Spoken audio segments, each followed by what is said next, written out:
जय हिंद प्यारे बच्चों। आज ऊंचाई दूरी का हम 17 नंबर क्वेश्चन आपके सामने लाए हुए हैं, जो कि बहुत अधिक इंपॉर्टेंट क्वेश्चन है, जो कि 2018 में ये क्वेश्चन पूछा हुआ भी है। ठीक है, अब देखिए यहाँ पे क्वेश्चन का सबसे पहला इस चैप्टर में जो है, हम जब फिगर बनाते हैं मतलब क्वेश्चन बनाते हैं तो इसका सबसे मेन होता है फिगर। अगर फिगर आप सही बना देते हैं तो आपको उसमें से आधा नंबर मिल जाता है। ठीक, तो देखिए कह रहा है कि नदी के एक किनारे पर खड़े आदमी को दूसरे सिरे पर खड़े पेड़ का उन्नयन कोण। एक सबसे पहले हम बना लेते हैं, एक देखिए तो एक पेड़ समझिए बना लिए, और यहाँ से आदमी चल रहा है। तो यहाँ से जब पहला आदमी हमारा चला है तो नीचे से जब पेड़ को देखा गया तो इसका उन्नयन कोण कह रहा है 60 डिग्री। कितना है उन्नयन कोण? ये 60 डिग्री।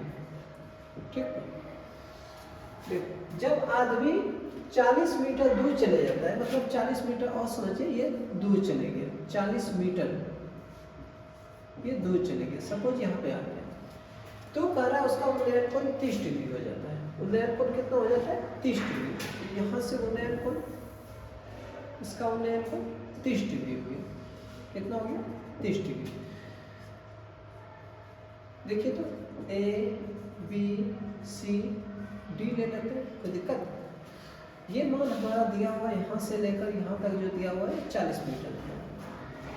करें जब आदमी किनारे से 40 मीटर दूर चलता है तो उसका उन्नयन कोण 30 डिग्री हो जाता है। तो नदी की चौड़ाई ज्ञात करें। नदी का चौड़ाई मतलब ए बी जो है हमारा यही मान निकलेगा। निकालना क्या है?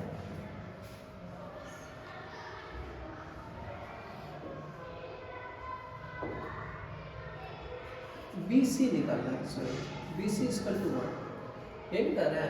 कह रहा है यदि नदी के एक किनारे पर खड़े आदमी को दूसरे सिरे पर खड़े पेड़ का उन्नयन कोण, मतलब आदमी है और यहाँ पे पेड़ है, उसको क्या कर रहा है 60 डिग्री। मतलब चौड़ाई तो हमारा यही ना है नदी की चौड़ाई।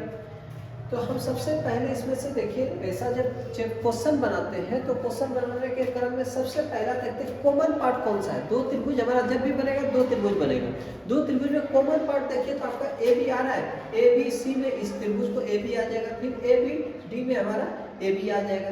तो हम ऐसा कर लेते हैं, सबसे पहले त्रिभुज ए बी सी में तो ए बी सी में टेन थीटा का यूज कर रहे हैं। टेन थीटा बराबर क्या हो जाएगा? ए बी बटे बी सी हो जाएगा। टेन 60 का मान √3 होता है।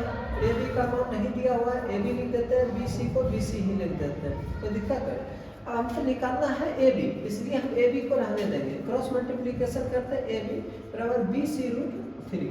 इसको समीकरण फर्स्ट मान लेते हैं। ठीक, अब दूसरा समीकरण, दूसरा जो त्रिभुज है, त्रिभुज हमारा क्या है? ए बी डी में देखिए तो इसमें भी हम लोग क्या करेंगे, टेन थीटा का यूज करेंगे। और टेन ये इसमें कितना हो जाएगा? 30 डिग्री। 35 दिया हुआ ना, 30 डिग्री। तो इसका देखिए तो कितना हो जाएगा? ए बी बटे बी डी। 33 का मान 1 बटे √3 होता है। ए बी का मान हम यहाँ रखना चाहेंगे तो मान रख सकते हैं बी सी √3 बटे बी डी को हम लिख सकते हैं। देखिए तो B C plus C D, अब ध्यान दीजिए यहाँ पे 1 बटे √3 हो जाएगा। और देखिए तो बी सी √3 बटे बी सी का मान नहीं दिया हुआ तो बी सी लिख देंगे, और फिर प्लस सी डी का मान दिया हुआ है 40। हम देखिए तो क्रॉस मल्टीप्लीकेशन करते हैं, कोना कोनी गुना, तो बी सी √3 इंटू √3 बराबर बी सी प्लस 40 हो जाएगा। अब देखिए तो √3 तो ये बी सी हो जाएगा, और इधर भी हमारा क्या बच जाएगा? बी सी प्लस 40 हो जाएगा। इसका मतलब देखिए तो 3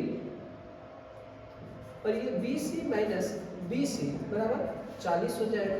तो हमारा 2 हो जाएगा। ये बी सी बराबर 40 हो जाएगा। देखिए तो बी सी निकालेंगे तो 40 बटे कितना हो जाएगा? 2 हो जाएगा, ये 20 हो जाएगा। हमारा जो बी सी का मान निकल गया वो कितना निकल गया? 20 मीटर निकल गया। मीटर में दिया हुआ, सेंटीमीटर में दिया हुआ, मीटर में, तो ये 20 मीटर। इसका मतलब चौड़ाई जो हमारा निकल जाएगा वो कितना निकल जाएगा? 20 मीटर निकल जाएगा। अतः नदी की चौड़ाई, नदी की चौड़ाई